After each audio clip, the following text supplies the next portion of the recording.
And we actually have an audience. There are 5 people watching at the moment, so I don't know who they are. I can't see any chat, so we'll work Who that or one why? as we're going. But hello, everyone. So this is a bonus episode of the Channel 84 Variety Show. You can either be watching this on YouTube, and hello, everyone, that we're even on web camera, or you could be listening to this on the feed along with the normal episodes. But we are joined by a guest today. Ben, say hello. Hello. So Ben came to my attention when, funny enough, Cheap Show retweeted your book about a week ago, I think. And I spotted it and thought, you know what, that is so up our street as a podcast, because, well, it's you said you had a listen the other day. You now know we do the Channel 84 Variety Show Kids Show Knockout. Yes, I did have a look at that. I was bemused at some of them. I felt you'd pulled certainly from your ass. Oh well, no, just in terms of like, oh God, I'd forgotten about that one. You know, like in that regard. So it's a good spectrum of the stuff. Definitely, it's a good age range on there as well, because there's a few heading into the modern era of CiTV, the Broom Cupboard, and a couple on Channel 4, and then there's a lot of the older stuff on there as well, things like classic old Rainbow, Danger Mouse, and the like. So it's nice to see that we managed to get that range on there. But so we have you on because you're releasing a book. It's out on Friday the 1st of December from what you've told us. Tell us about it. Tell us what is the title of the book, and what made you write this? The book is in reverse here, so it's where I think I've just invoked Slender Man there, but it's the dreams we had as children, CITV and me, and basically I was in a hotel in August. You remember when it was warm? That was yes, it was. That was a time. Yeah, it was great. I'd gone to Sheffield for an indie all day thing, and couldn't sleep. You know, you're always a bit weird, sort of sleeping when you're in a hotel and that. I was in an ibis. It was very long ibis room. It's just something about hotel pillows. It's like they buy their pillows from somewhere that doesn't know what a pillow is meant to be. Yeah. I feel it's like the AI version. Like they've put in AI, what is a pillow, and it is equidistant to one. Yeah, exactly, but something's wrong.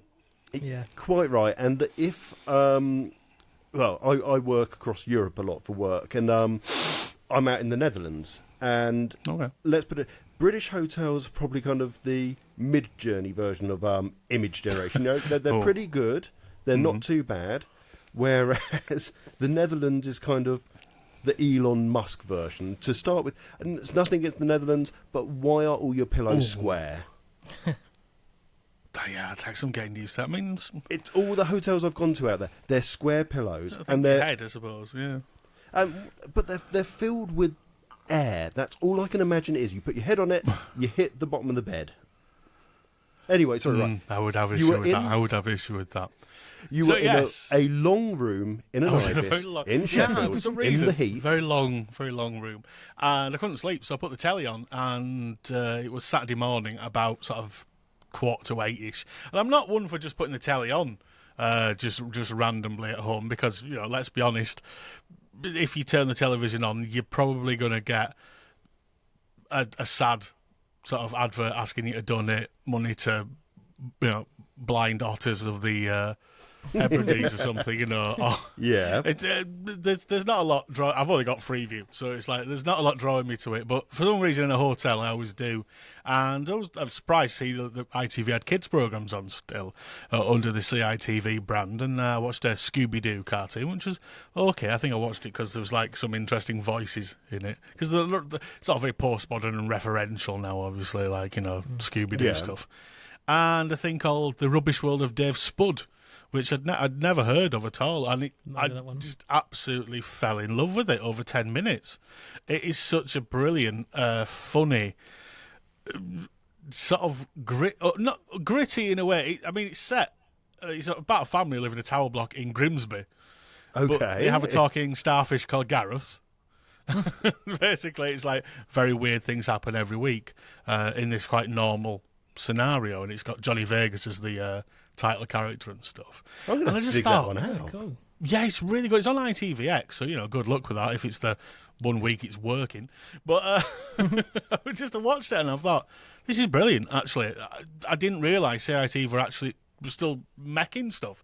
I'd heard that they'd made a new version of How, and managed to not catch that because, again, I wasn't really watching kids' TV. What had become what I knew was How To. Yeah, they re-released a new version of it. Yeah. And if I'm right, there is no CiTV anymore, is there? Or on terrestrial TV as we know it. I think it's online, isn't it? I thought, well, I'm going to evangelise because clearly CiTV are making stuff. And then I looked, and it was literally like it ended the week after.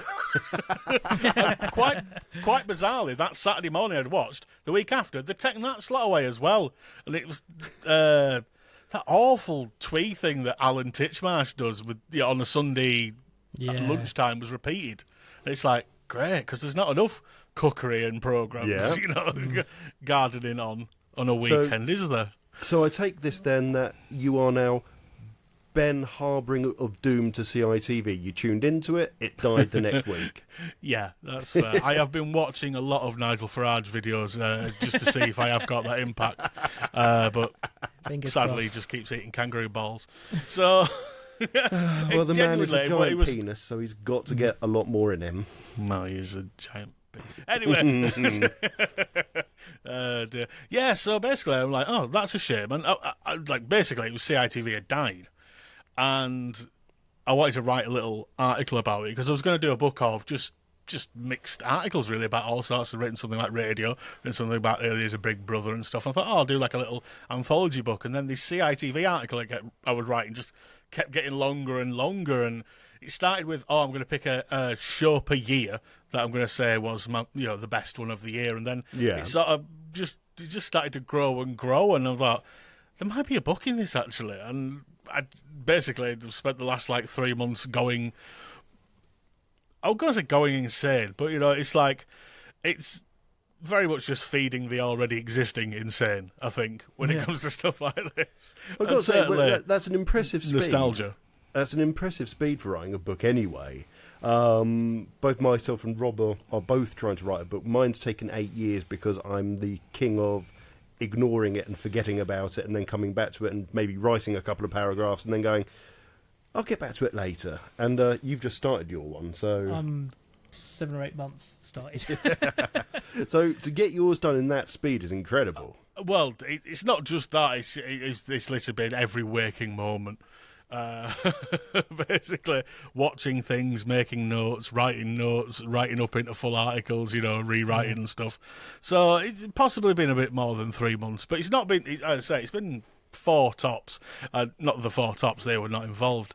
But it's, hey, they might be good. They're good lads. But yeah. They'll do the audiobook version. Oh, I wish they were. I am actually recording an audiobook version of it. And recording an audiobook is hard. Yeah, I can imagine. I've listened to kind of a few clips of the people that have done audiobooks, and they're like, it's painful. Everything about this is pain. Yeah. I've just started leaving the stumbles in because I feel people will probably enjoy them as much as Bob saying it right. Book he did himself. And he's kind of a bit like that. You can always hear him laughing at his own jokes when he's going through it. Yeah, I do that. Yeah, that's fair enough. Because if you don't, who will? Yeah, that's it. So, this is normally not a question that you're meant to ask people. But Ben, can I just ask, how old are you? First of all, I'm 42. You're 42 years old. You're 3 years older than I am. You're a little bit older than Rob again.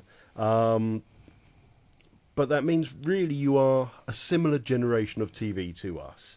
Yeah, I would say that there's...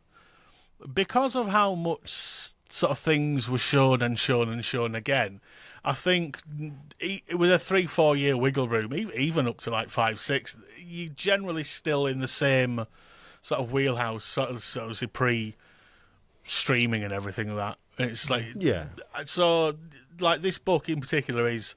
Obviously, Children's ITV starts in January 1983, and sort of it is apparently still on the ITV2 early morning blocks. Let's just get that out of the way. It's not dead. It is being used as a brand, but it's not alive. If you know what I mean. I know exactly. It's what on you oxygen.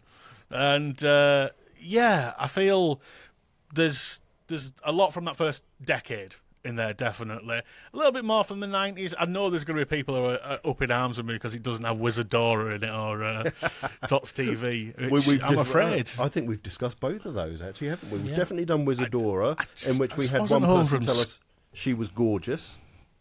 True. Wendy Vander Graph Generator or something like that. I remember. And I sort of knew what these things were, but I wasn't really watching preschool TV at that point because I was in sort of regular school and that. So there are definitely this will appeal more to people who were watching, who were our sort of age, definitely. Yeah. But there are, so I said, Dave Spud is in there, and there's a few things from the 2000s in there, which I feel it's about. I would say this book, I picked top 40, basically, on my 40 favourite programmes from the whole run of children's ITV. And I would say it's about 70% what you'd expect, the big hitters, that sort of thing, which I won't mention any of in case that's coming up. And 30%, forgotten that, never heard of that. And you might like it, you might want to check it out on YouTube. And I guess that's one of the things we'll come to in a minute, actually, because there's a few shows that I want to kind of just run past you and just see what your thoughts were on them. But you're saying about people forgetting about shows. We had one last episode, interestingly, which was Captain Endgame Master. Yes. Rob hadn't heard of it until I showed him the intro, and then all of a sudden the memories flooded back. And then it was very much the same when I bought Twitter or X or whatever you want to call it nowadays. Hell on earth. It was like the floodgates had opened, exactly. And so many people suddenly come forward and go, I absolutely remember that. I think part of it is that people conflagate it with Round the Twist. Yes. Which was on at a similar time and obviously much bigger because it got a lot more series and a lot more repeats and stuff. So there is that. I don't necessarily if I want to spoil what positions things are in the book, but Round the Bend is very high. It was. I think we described it. I think most people describe it now as it was Viz for kids.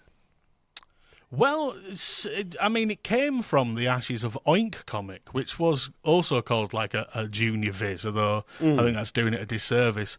Do you know what Oink was? Did you used to read that at all? I know the name, but I never got hold of a copy. I've never seen it. Yeah, I've come across the name in reading. Yeah, it's a comic which only lasted about, I think it's 68 issues. It's about 2.5 years, I think it ran. It wasn't a big thing, but it was very...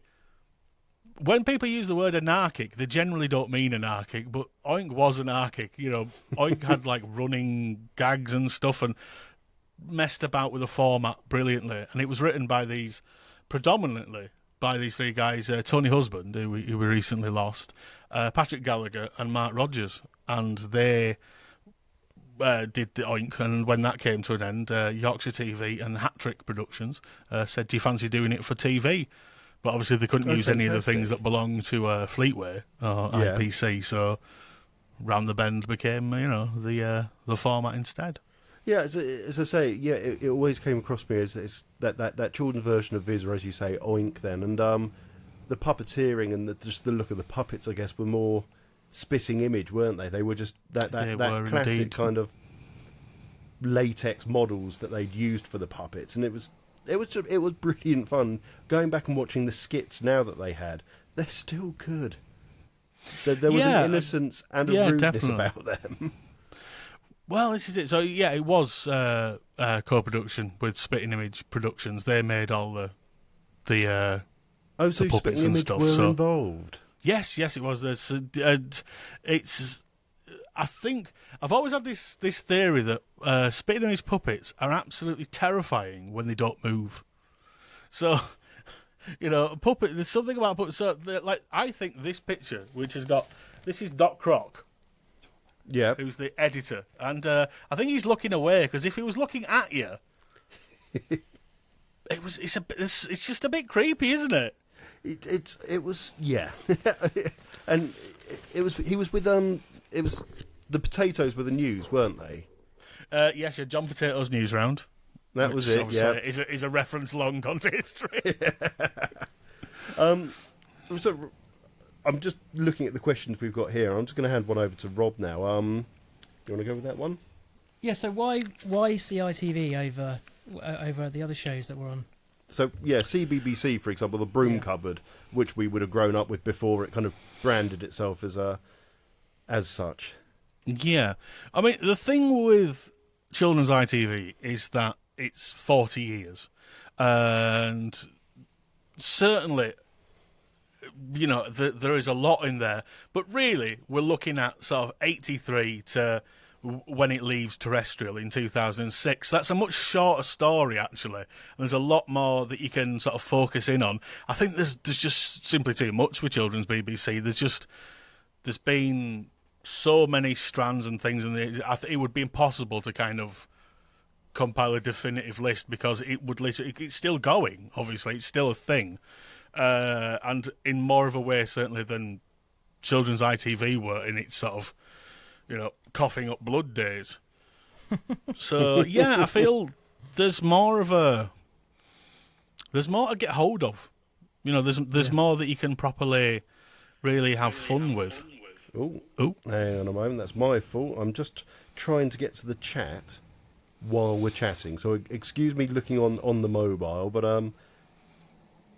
annoyingly, it's saying we've got messages, but we haven't. Confused. So I'm gonna leave the studio and just come back to normal, I think, and we'll just we'll come to the questions in a moment or the chat. I think it's saying there's 7 chat messages at the most. We'll come to those in a minute. I imagine most of them are saying, "Ben, why are you so great?" And the answer is vitamins. Just eat my vitamins every day, and lying. Yeah, absolutely. So we had CITV. You've got CBBC. Were there any favourite shows from your era of CITV that you would go back and watch now if you get the chance to? I mean, I'll give you one from mine that I've gone back and watched as much as is possible via good old ITVX when it's working, and YouTube seems to have a fair few of them now, and that's Children's Ward. Now, this is this is going to be another controversy because I couldn't get on with Children's Ward at all as a kid. I just found it too depressing when I was younger. Yeah. I appreciate it. I do appreciate it, and I know there are so many great writers that come from it. Kay Mellor and Paul Abbott obviously were behind the creation of it. It's not in my... It's something I can see is an amazing thing, but I've no interest in. So I understand that fully. I mean, having watched the very early ones, which are the ones I missed, dear God, they're depressing. So you've got Tim Vincent of Bring Pizza, The Clothes Show, and anything else, playing a alcoholic teenager. You have the teenager who's got, it's hepatitis from a dirty tattoo. Mm-hmm. Then you've got a coma patient. It's not the most happy of shows. Well, that's the thing. Certainly, that is something which Children's ITV lost in its sort of transition, because it used to do gritty very, very well. It used to do really hard-hitting, sort of socially interesting dramas, usually on Mondays about 4:45. That's where Press Gang was on some of the time anyway, and Dramarama, which of course are a series of one-off plays, which, you know, they varied in tone, but obviously they were quite heavy. And Streetwise, which was about a bike courier firm, which is mostly famous now for being Andy Serkis's sort of first big break, really.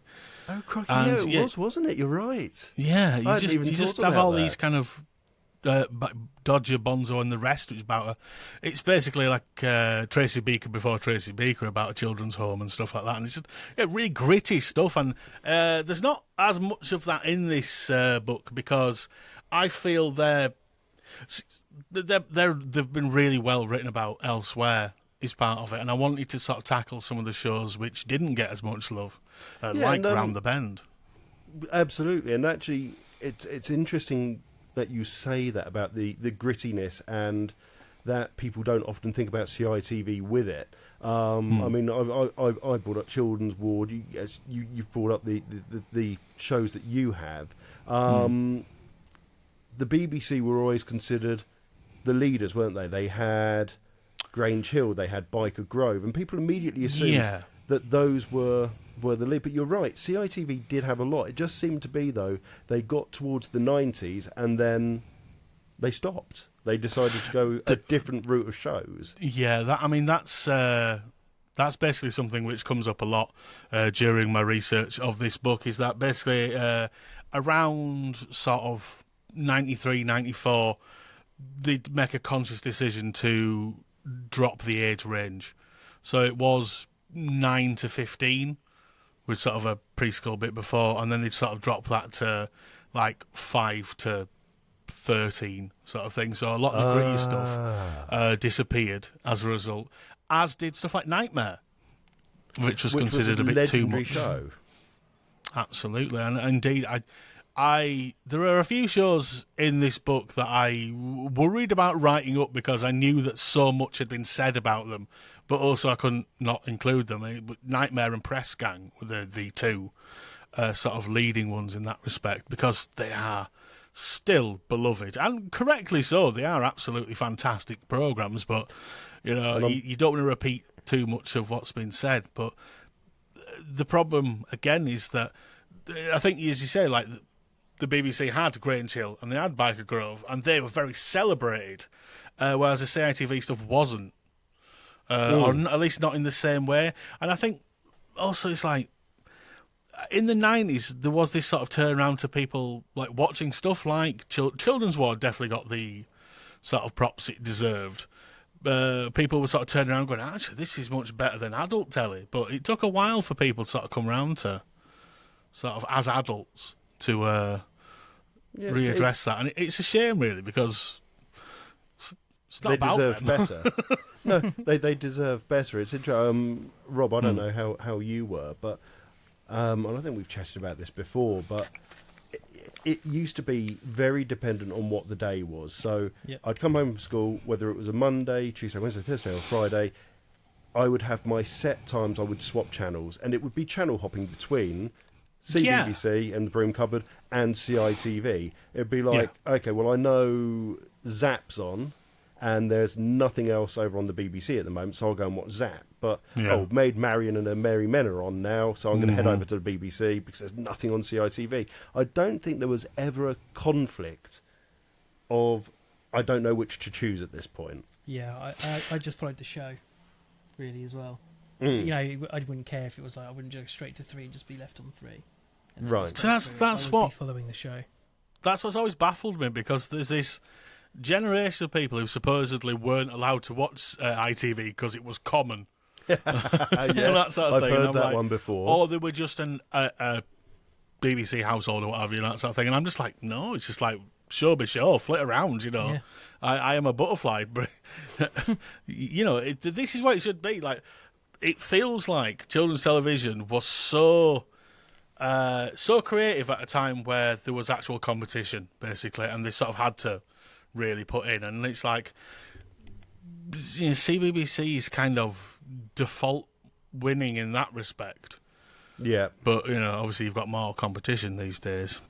And I guess going away from the book a little bit, because we're talking about the Broom Cupboard now, but I know CITV for a period had hosts on the screen, but I guess Broom Cupboard had that from day zero, didn't they? They had it, and even to the point now, they have the studio, they have some sort of glove puppet character, whether it's nowhere near the quality of the Dark, or it is Hackett's Dog, who is actually, to be fair, probably the best character they ever came up with. I mean, I loved Bobby the Banana. Otis not so much, but the Gremlin, I can't even remember what the name of Emlyn the Gremlin. Yes, Emlyn the Gremlin. There you go. We've all chosen to forget Emlyn the Gremlin. Precisely. But I guess that was also part of the thing. You kind of felt involved. You felt like Saturday morning TV, didn't you? You felt like you were with the studio as you were going to the shows. Yeah, so basically, sort of before 1983, you had programmes that were on. And you had a continuity announcer saying this is what's coming up. And in 1981, ITV decided basically to try and bring it together under a brand. And it was called Watch It, but still let each region, because of course IT was very much broken up into its regions back then, Granada and Yorkshire and LWT and Thames and, you know, all those sort of things. And they all presented it differently. So they went back to the drawing board and came up with children's ITV. And what they were doing is they'd get hosts in, like Matthew Kelly's the first host. And basically they'd get them to pre-record a month of links in like a day or two that they'd play out over the month. So they were ahead of the BBC with getting hosts on by 2 years and change. But of course, when the Broom Cupboard starts, it's live with Phil Schofield, whatever happened to him. And instantly, you compare it to what Children's ITV doing, which is pre-recorded. And I mean, there's some weird choices of presenter, you know, like, and you stuck with them, like Supergran presented for a month. Do you remember Supergran? Yeah, I remember Supergran indeed. While you talk, Ben, I'm going to let you and Rob talk while I'm having a look at the chat, because the number is going up, so it does suggest there may actually be questions. So give me a moment. You've got good eyes to be able to see that. If any of them say the C word, I'm not prepared to hear the. Which is, of course, the C word is Children's BBC. But yeah, it is interesting how, sort of like, someone said, how would you describe it to Americans? Yeah. Because Americans they don't really have hosted programs the same way. They just had Saturday morning TV and sort of, you know, whatever was in your region, there'd be Transformers or and whatever. And they've got a million channels. Yeah. Too. Millions of channels. Mm-hmm. Yeah. So at least with us, you know, with our baffling 4 to us. Yeah. Well, yeah, our 4, we're just like, well, we've not got much to choose from anyway. So this is what you're watching. Yeah. That's very true. So just very quickly for the chat, then, Paul Twist watched a lot. Paul Twist is the name that I can see here. Watched a lot of Wizardora. I know who Paul is. That's what the joke was. Oh, do you? Sorry. I'll know all these people. I'm quite sure they'll be out to get me. Okay, so Paul Twist. Any of them doxing me? No, not yet. So he watched it as a student, apparently. We've got Jodie, who remembered round the bend, but she has got a question, which is most underrated or overrated CITV show. And then we're also being asked to turn our microphones up. So hopefully I've just turned it up a little crack. Hopefully to the user that's called Mr. that may have made a difference. And we all remember Gordon the Gopher. We remember Gordon the Gopher, He's just gone through a bit of trauma recently, and we'll come back to him at some point. I think he's detached permanently from that. It's fine. Don't worry about it. But yeah, there you go. So the most underrated then or overrated CITV shows. You see, it's Jodie Wood, who is a he. Is it? Apologies. It is, but no, that's his parents' fault. I know, but it might be a different one. So what was the question again? Most over and underrated or overrated? Yeah. See, I would say very much. I keep coming back to Round the Bend. I would say it's beloved by those who know it, but it's not. It's not in the zeitgeist. It's not in the collective conscious. Although I'd say the rubbish world of Dave Spud, actually, because I say it's a current thing. It is on ITVX. It is supposedly continuing as just an ITVX thing, which seems a strange thing. And as I genuinely feel it's got that vibe of early Simpsons, like the family stuff. There's wacky things happen as well, but it's ultimately about a family who all get on each other's nerves, but you know, love each other when it comes down to it and all that. And I would say that's very underrated, simply because, had you heard of it? No, absolutely. To be honest, exactly. Imagining Johnny Vegas doing a children's show to start with, I mean, the most child-friendly thing I can think of for him is Monkey. Well, I mean, Jane Horrocks is in it as his gran. His mum's played by Philip Glenister. I have no idea who that is. Doing his, I bet you if you see standard. a picture, you'll realise who it is. Right. That is absolutely Gene wonderful. Hunt from Life on Mars and Ashes to Ashes. Did you watch those programmes? I know them, but I never watched them. Right. Okay. I've got one. Arthur Smith was his dad. The comedian Arthur Smith. Yeah, exactly. That's one. Right, I've got one question for you, and then we're getting towards the 30-minute mark. So what I'm going to do is get Rob to do what Rob does best, and that is he puts together quizzes at the most short notice, and apparently he has a quiz for us, Ben, to take part in. So my one question for you, though, is can you remember the 1994 controversial show that was shown on CiTV, or what that show might have been, and why did it end up in the newspapers, and why was there so much upset? I'm trying to think 1994, it would have been the third iteration, I think, of the show. It was the second host of the show, but probably the third time it had appeared on TV, under a new guise this time. It's all a little bit vague, unfortunately, for me. It is. See, the thing is, by 94, I am in capital B, capital S, big school. So I didn't often see everything, but I suspect I'll know when you give me some more. Yeah. So Paul Twister's suggested Rainbow. No, right. from 1994, there were 3 glove puppets involved. Well, 4 actually, if you include one of their cousins. Oh, it's Sue's birth in It's Sooty and Sue's Co. Babies. Was that 94? Right, yes. That was 1994, and the episode was So- Sue's Babies. Yeah, And so they one did of an the- episode where basically, like little girls put a pillow up your shirt and say, "Oh, I'm pregnant, I'm being a mummy." Sue decided to do that, and there was this outrage saying, "Who is the father?" Is it just, there's no... They don't even have legs, never mind the rest. There was a run-up to the show where it was probably the Sun. Let's face it, the Sun always starts this sort of shit show. And, yeah, there was Who's the Father... disgusting episode of Sooty to air soon. Sue the panda is pregnant. Who's the father? But my favourite thing about it was not only did the episode air, and obviously it's a joke episode, she's not really pregnant, she manages to fit in the line, "It feels like I've got the whole Manchester United front 11 inside." Seriously? Yep.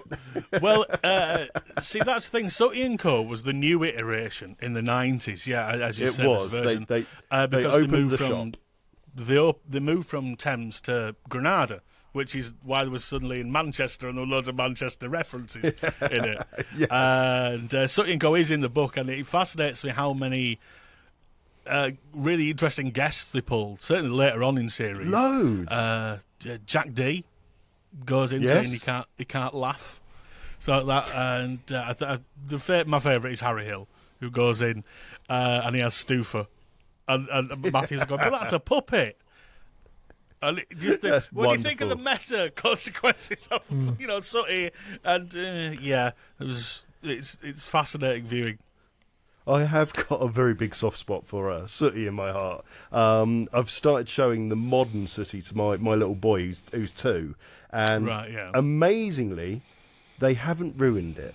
The current person who's in charge of Sooty, Richard Cadell, isn't wonderful. Yeah, he isn't wonderful, but he's not terrible. He's no worse than previous. I think that's again a perspective it's weird with thing. The guests still. It's a perspective thing, though. If you're coming from it from having Matthew Corbett, as we did, he's no Matthew Corbett. But there is a generation. I mean, he took over in 1999. He's been going for years with it now. Yeah. Yeah, he agreed to sale with Matthew Corbett, didn't he? And Matthew... Well, no, it went all around the houses. So the Sooty brand was bought out by some Japanese conglomerate.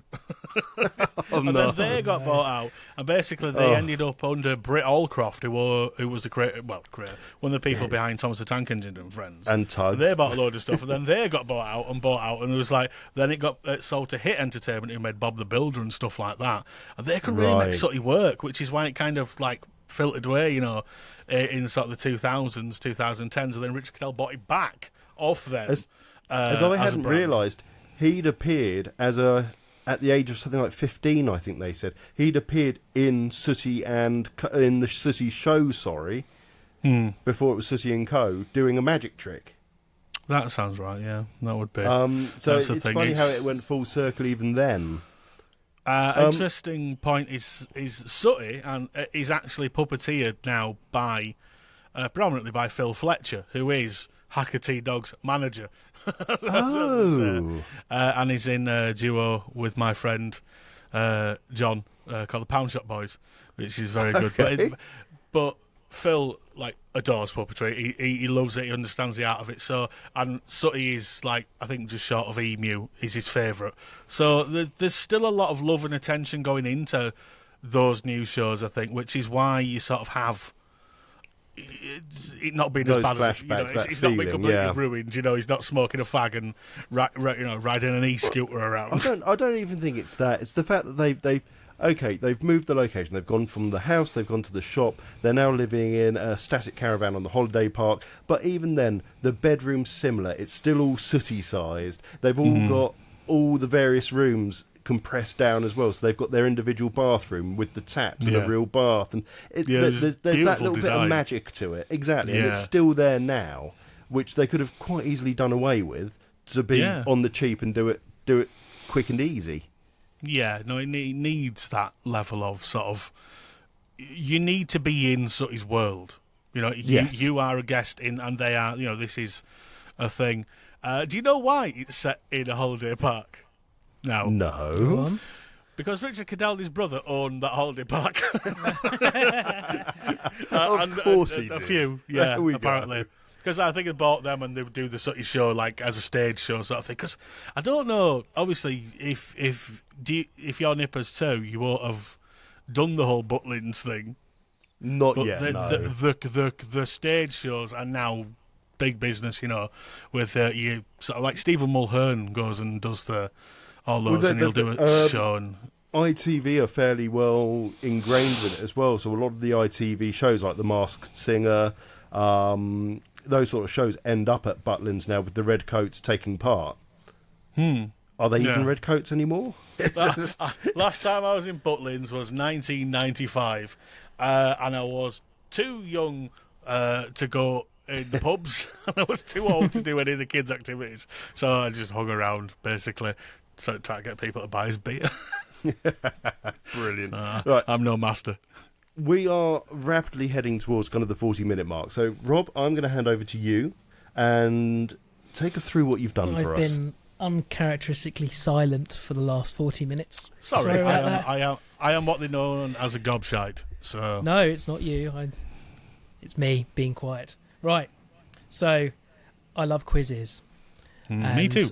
I'm now going to adopt my quiz persona, which is slightly ruder than my usual persona, so I apologise. And we don't have a soundboard, so I've got 2 phones. Technology at its finest. So embrace the jank and join us. Just make sure you put them right up to the microphone. I know it's probably going to sound terrible, but we can deal with that. If we can't hear it, we can't deal with that. Join us for the newest quiz in Channel 84. Those immortal television shows. Tits. And here's your host with the most. It's Rob. Hey! Applause. Thank you. How the hell did you come up with tits so quick? I was there thinking of... So what it was, I was just in the kitchen. Literally one of the reasons I was late getting here was, right, I want it to be a rude word or a swear word as the anagram. What can I make that's game show related? And I was asking the AIs, and they're like, we can't do that, that's a swear word. We can't do that, that's a swear word. And then getting them to actually give you anything even remotely normal is impossible. And then I asked it, I want it to be like old game shows, like, give me another word that means old that starts with I. And it listed like 10 words. None of them started with I. Yeah. For fuck's sake. Yes. Yeah, I found that with AI. It's fun. I mean, my favourite thing we did with AI was I managed to convince it to I told it that Paul Daniels was buried in his Wizbit costume. Sorry, Debbie. If you're watching, Debbie, I'm very sorry. So, let's move on. Let's get on with it. It's the image. That's it. The game show is called Those Immortal Television Shows. Okay. And what it is, I'm going to basically play 10 intros to CiTV shows. Okay. They're kind of all 90s because I needed to actually know what they were myself to be able to guarantee that and I also thought when I saw the years in the PDF you sent us, I thought I actually think well, definitely make sure TJ is going to have a chance because you two are against each other. Rigged anyone? Yeah. So I also realised some of these songs say the title of their show immediately in the song. So some of them I will skip slightly ahead. Right, okay. So fun quiz, it's a race. Exactly. So there's going to be one at a time. We're going to play one. The first person to answer gets the point. Bonus point if you guess the year it was released. Ooh, okay. Now either of you Not can watching guess his it. screen at all. So the other person can steal a point. Oh, If you can't guess. okay. You know, whoever gets the show, no reading extra text. Whoever gets the show gets the first guess of the year. They fail. We can get a point still. There's 2 points up for grabs. Each one. Shall we get into it? Yeah, go on. Let's go. Can we hear the theme again first? Absolutely. That's really nice of you to ask. He never asks for that. Never asks me to play the intros again. Right. Let's get this right back. Those immortal television shows. Tits. And here's your host with the most. It's Rob. Yay. Still brilliant. Still works. Thank you. Hang on. I do have a soundboard here. Oh. Thank you. And on today's episode of Those Immortal Television Shows, we have two contestants. One local and one on the phone. Man on the phone, tell us your name and where'd you come from? Hello, I'm Ben. I'm from Keighley in West Yorkshire, and I live in my house. Hey, looks like we've got some house fans in the audience today, everybody. Thank you. Now, tell us a little bit about yourself. I'm just looking for love. I'm hoping this is. I decided to write a book about CiTV to hopefully find my soulmate. Yeah, Cilla Black is not here, I'm afraid. Yeah, I said soulmate, not the devil. And we have a man here locally. What's your name? Where'd you come from? Oh, my name's Tom. I come from St Albans, and I too am in a house. Oh, looks like we've got some Luton fans in the audience, eh? Not as popular as it used to be. Houses. Right, and tell us a little bit about yourself, please, Tom. Well, Okay, brilliant. Thank you very much. And on to the first question. Nice. Right, Nice. I'm going to try and hide my phone from Tom because he'll be able to see. So, bear with me. I have plenty of this. Oh, yes. Yeah, I know that one. Well, first in. Oh, well, go for it. I haven't got a clue. I don't know. Yeah, quickly go in and say what it is. Yeah, say the name. That is Zap. That is Zap. Well done. Bloody hell, was it? Point on the board. Now, while he's putting a point on the board, really made me laugh as well. Having small children, Les, whatever his name was from Zap, is now on the BBC. He's now in Andy's Adventures or whatever it's called on the CBeebies channel. Right. Still playing a silent mime type character who goes around causing chaos. Les Bub, that was it. No, no one have a go at me. All these dates are from CITV Wiki. All right.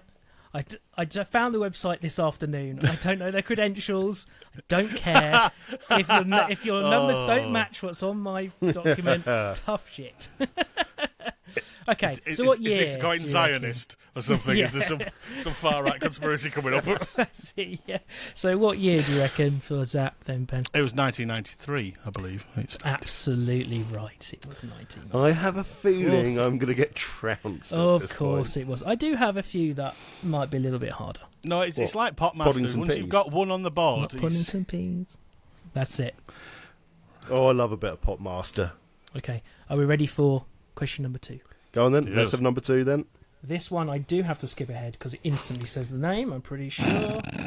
So we're just going to... It says it more than once!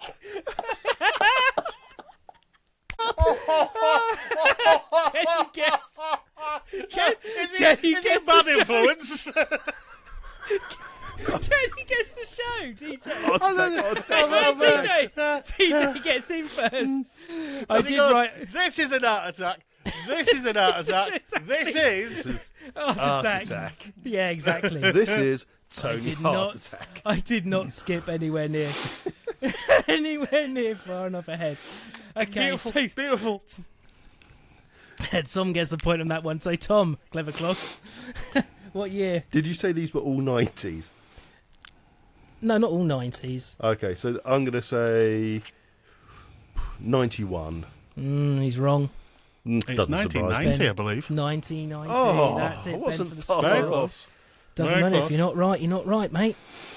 This right is prick Art today. Attack. Right, okay. This next one is going to be fun house, isn't it? You know what? I think I purposely didn't put Funhouse on because I thought I've got a few here I need to skip. Oh, God. Oh, that's not going to stop being funny for a long time. Okay, right. I think I have to do the same for this one, so I'm going to go really far ahead.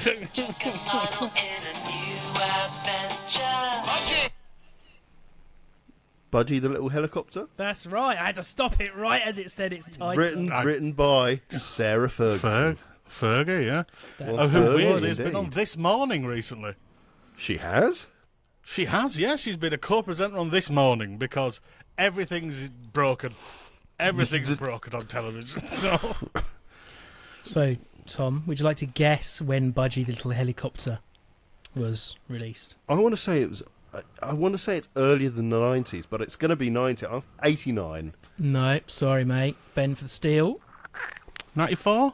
94. Oh, God damn it. Yes, mate. I was going to say 94. I was like, no, it isn't that new. It is older than I think it is. Bollocks. But again, that is fully when I am at proper. That was like one of the early shows on the block. Yeah. I was never home for it. So I knew what it was because, yeah, it was Fergie's thing. Thing. As opposed to Prince Andrew's thing. Or There's her no children. Pizza Huts around Things. here. Thank you very much. Can I also say these are really difficult to actually put into playlists because YouTube doesn't let you put kids' videos No, into they're very playlists. It's very strange because I was trying to make playlists for things to watch, to actually go through, and it's like, no, you can't add that to playlists. It's like, why? What am I going to Yeah. do? Suddenly turn into like Hamburglar and start stealing children's souls? Exactly. No, you're not Noel Edmonds. Are we ready for the next show? I don't think I have Thank to you for skip saying ahead that, of this Noah. one. Sometimes it's nice for someone to say you're not Noel Edmonds. Yeah, sometimes it's just nice to hear, isn't it? Ready? Go on then. Reboot? Oh, it's such an 80s action show sort of Challenge Annika sort of soundtrack. But Anyone in the chat can also try and steal a point from these chaps, particularly since they both spoke about this 10 minutes ago. oh, we Oh, did. shite. Yes. About 10 minutes ago. It's could not be one of the anything at this nightmare point. themes, is it? Oh, it's Nightmare. Nope. No? It's Um, not Funhouse. It's not Finders Keepers. It's not Art Attack. It's not Round the Bend. What else have we talked about? This is when he points out, it's a CBBC show. No, this is all from CiTV Wiki. I'm telling you. wiki, wow. Blame them if it's wrong. I haven't got a clue. We're hearing it again. I'm help you? trying to think of action cartoons from sort of. Okay, I'll give you a clue. It's not a cartoon. Okay. Great clue. Is it Children's Ward? It is Children's Ward. Well Oh. done, Ben. That was half an hour ago, Rob. But that, Not because 10 that's minutes. not the Children's Ward theme that I remember. No, There's that's that's probably when the, it was that's that when it became Yeah, the there's Ward. a couple. Yeah. that's the 90s. That's the modern one, and then the old. Yeah, Yeah. fair play. This is the only one who let me put in a playlist, so that's why I've got that one. So, what year? Now you know. I think it was 89. This must be the second run of it then, because it's later than that. No, it's No, either it was an 87 or 80s, it was an 88. 80s. Because it came from a drama-rama, one off called Blackbird Singing in the Dead of Night. Well, I can tell you what year CiTV Wiki telling me it is. They're telling you the Ward, which is the. It wasn't a spin-off. 94-ish. They rebranded it. Yeah, the word children's, again, like taking children's out of children's ITV, it became like too infantile. Right. So it had to be the Ward. So what did you say it was, Ben? You said I said it 94. was. No, well, no, I said it was 89. And it was 89. It was 89. Okay, well, I'm not changing my rules. Tough. They get the point. Good sport. 95 was what they wrote, so that must have been when it changed. 95 must have been the ward.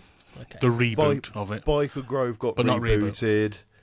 Well, yeah, yeah, you're right. It wasn't rebooted. It was just rebranded a bit. New intro, new characters. Yeah. Let's go for it again, sort of thing.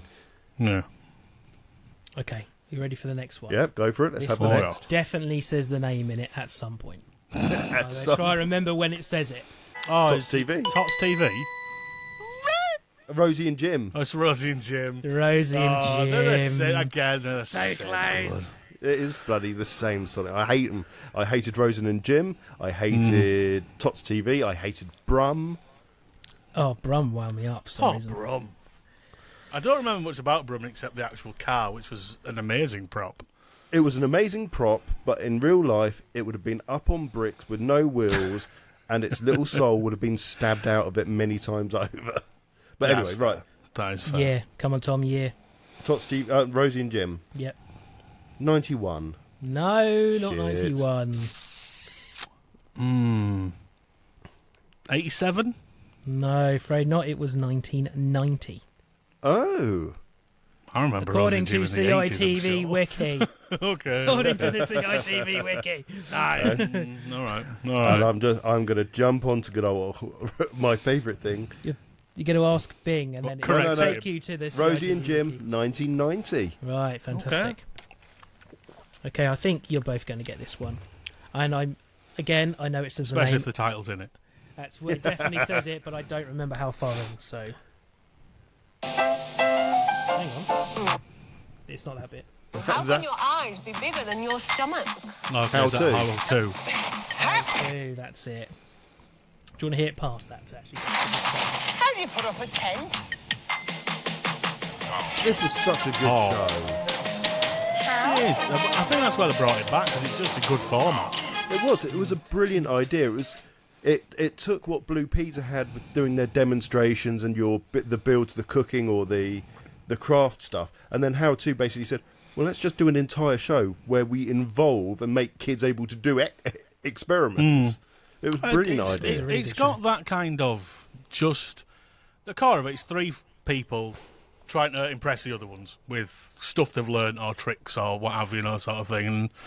And I love the that's a modern pretty- one. Was Pretty Fred solid still. format. Yeah, Fred's still in the... he's in the new one, yeah. He doesn't do the sort of on the studio stuff, but he sets challenges for the new team. Yeah. And it's brilliant because he's in this office set, certainly the second series, which is full of old How annuals and sort of Southern television cool. clapperboards and stuff. It's properly made for a Oh, I love it. Love it. I'm going to say 1990. Well, that's a shame because it was Ben's chance to say. But No, it wasn't. I answered it first. Did you? Yeah. I thought Ben did. Oh, I'm terribly I sorry. believe you said it at the take same that. time, but I'm not Oh, I'm not a callow person, so I am. Okay, well, you got both points. It was 1990. Well done. Oh, thank God for that. Gloves are off now, Ben. Don't be nice to him. No, look, I'm probably not going to get any other points now. Those 2 points are my thing. I'm holding on to those. Well, we've got 4 left. There's still time. Are we ready? Go on then. yeah, me. Yes. Confirmed. Nightmare. That's right, Nightmare. Which has got a fantastic Nightmare. You see, you can sing the words along with it. Nightmare. Do you know what other one you can do that to? Superman. It's Superman. Superman. Super. When do we reckon then, Ben? What year? That's 1987. That's right, well done. I'm not even going to argue. I've been watching a lot of it. See how well you get on with the next one. Yes, he knows it. Oh, I know this. I'm going to hate myself for not knowing it. This is a whole episode, so we'll end up in the episode at this rate. Anyone in the chat? You know have what, any idea? For time's sake, Anything new today, chickabiddies? Yes! 5 new things! Right, what the hell was that? there's chickens. Something set on a farm. There's... It's set on a farm. The people are screaming. Unfortunately, again, slightly after my time, Ken. Yeah, I'm going to say it's not... Not after your time.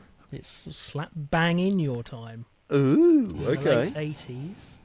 Late 80s? In the 80s, yeah. Apparently so.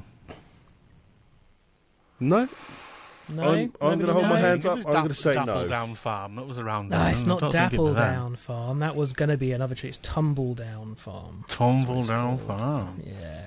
Okay. Do you want to guess the year? Late 80s? Anyone want to guess the actual year? 88. 88, exactly right. Well done. That was a guess. That was Gets a a guess. point. He gets a point. He's got it right. Oh God. Okay, this one also says the name in at some point. I'll try my best to pause it. Tugs. Yeah, well done. It's Tugs. I'm guessing. Did you hear it? Tugs. Not funny about Tugs. There's no funny about it. What you say? What you laughing at? There's no funny about Tugs. If you've ever watched, so I keep putting it up on Twitter, and I cannot hammer it home enough. The Tom Scar video he did on Thomas the Tank was brilliant. He then traumatized himself doing another video on Tugs this time, and oh my God, the deep dive he does onto it, and then realizing the Tugs are alive, they can die, they have sex. Oh, wait, he says about the trains die because I watched that video. Oh yeah, no, the Tugs one is even better. It's the sentience is very Yeah, definitely Britt should not be Allcroft was a thought bit- about. What year do you reckon, Tom, for the Tugs? Oh, Tugs, 89? 89, yeah, well done. Hey! I brained something. Okay. It's weird how that wasn't a success, despite the fact it's basically the same as Thomas the Tank Engine, but So, in the 20s. They then retried it without Britt Allcroft, and they did a new one, which slightly less animation, and it was based in Canadian TV, and it was a huge success. And again, go and watch the Tom Scar video on Tugs, and he goes into it at the end. But they tried it again, and it stayed in Canada, and it was a success. It was just far less creepy. Last, but by no means least. Right, go on then. Final one. Yes. That's the trapdoor. That's right, we've got to get you a bit of a low light. Oh yeah, go on then. Deep within this dank and uninviting place lives Burke. Hello. Hello. Hello. The thing upstairs. But that's nothing compared to the horrors that lurk beneath the trapdoor. For there is always something down there, in the dark, waiting to come out. Don't you open that trapdoor. You're a fool if you dare. Down there. What an absolute banger of a That theme is a tune. banger, isn't it? Can you Okay, believe so- that came out as a single and wasn't a hit? No, didn't. it really upsets me. Okay. Trapdoor for Christmas Written 2024. written by the same guy who wrote "Merry Christmas, Everybody" for Shaky, Oh, really? Bob Heatley. Yeah.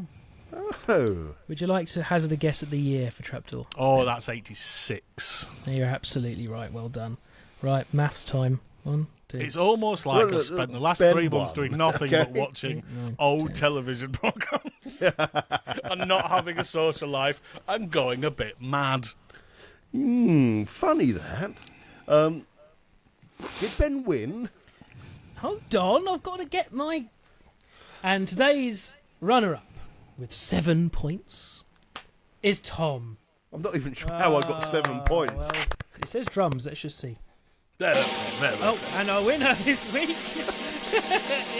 with 10 points is Ben. Woo! I'm the greatest.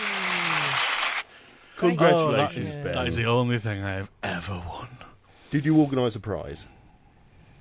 Yes, of course I did, and I'll just go and get it now. Thanks everybody for listening. Bye-bye. Okay, well, Tits. okay. And of course, the prize is a trip to the Art Attack studio. Talk about Art Attack before I give you your actual prize. Have you seen the incredibly clever YouTube video someone's done of Art Attack where he's talking, and he's like, just draw a circle, then draw another circle, and it's basically they've chopped it and changed it. They've got someone who's put on a red jumper, and they've got the typical top-down video, and they're just drawing massive cocks to his speech, and it's just absolutely wonderfully done. I know there's a Twitter feed because I thought, I should follow some of the people from this book, so they might be interested in it. Finding ones that were alive was difficult. Well, there's quite a few Neil Buchanan ones, and they're all that basically. They're all like, look, I did an heart attack, and it's a bell end. So. Yes, wonderful. Right, well, Ben, the only prize we can actually offer you, advertisement. Go for it. Tell us, where can we buy it? When is it due out? How much is it going to be? And then, where can people find you? How can they talk to you? How can they follow you in the street? How can they send you creepy things in the post? You know, all those good things. Yeah. It's. I don't know if I want to know. And you can find me on the internet. Ben Baker Books on Twitter. I'm just Ben Baker on Blue Sky. I have various things. I'm a presenter on noiseboxradio.com if you want to listen to me do radio. I did a show last night, in fact, promoting this very book. And just generally look for those, because there's a few versions of this. Well, there's a few ways you can get this book. You can get it digitally, obviously. You can get it as a print book from Lulu, or you can get it from me directly, where I will actually scroll in it with, I'd said, like, as offensive as you want. And some of the requests that have come in already, I am horrified by, and vastly looking forward to doing in the books. So look for those. There's basically lots of various different strands of ways you can get this, and more importantly, I just hope people like it, because as I believe I've proved over the last hour or so, I've gone mad. I've gone mad. Right, you've definitely proven that you've got the knowledge about it. It's been absolutely fantastic fun chatting to you, Ben. Honestly, it's just really, really good fun. I was expecting this to be half an hour, and we would get to that 30-minute point and go, is there anything else we need to talk about? Yeah. And I've suddenly kind of realised I could carry on talking to you about this stuff a lot longer, but I think I'll be happy to come back on a different day where I'm not shilling a product. Well, what we will do, we will organise it for you to come back on the show, do a full episode with us. You can be subjected to Do You Remember, the Channel 84 variety show, kids show knock. I can't even remember the bloody name of our own thing. And we'll even let you throw in a few of your own ideas for what we should do for an episode. But thank you so much for coming. Absolutely. We've got the PDF of the book, which we're very grateful for. We're going to read through that. The bits we've seen already, they've been absolutely fantastic. You should be absolutely really proud of what you've done with it. And I can't wait to see people's responses when they start getting them. Really, hopefully, best of luck with it.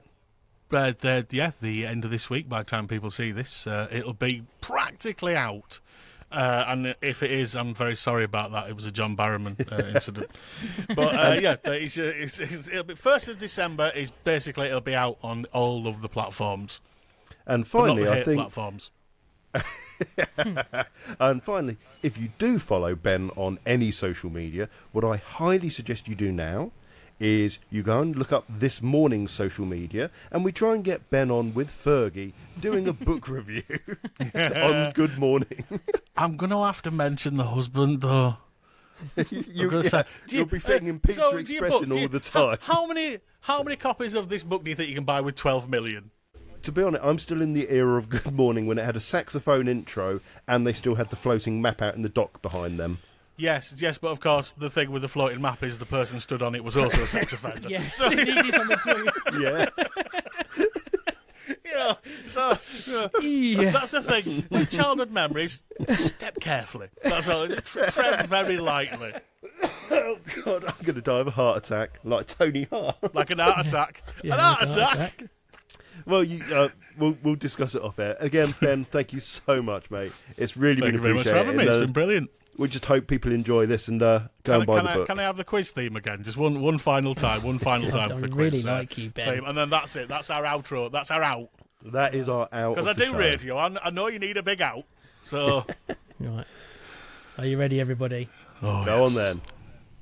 Hang on, I've pressed the wrong button. Oh, for fuck's sake. Those immortal television shows.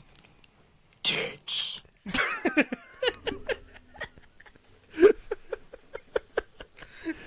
Oh, fucking hell. Brilliant. Bye-bye, everybody. No, not leave. Bye-bye. Not leave. I won't press it. Bye-bye.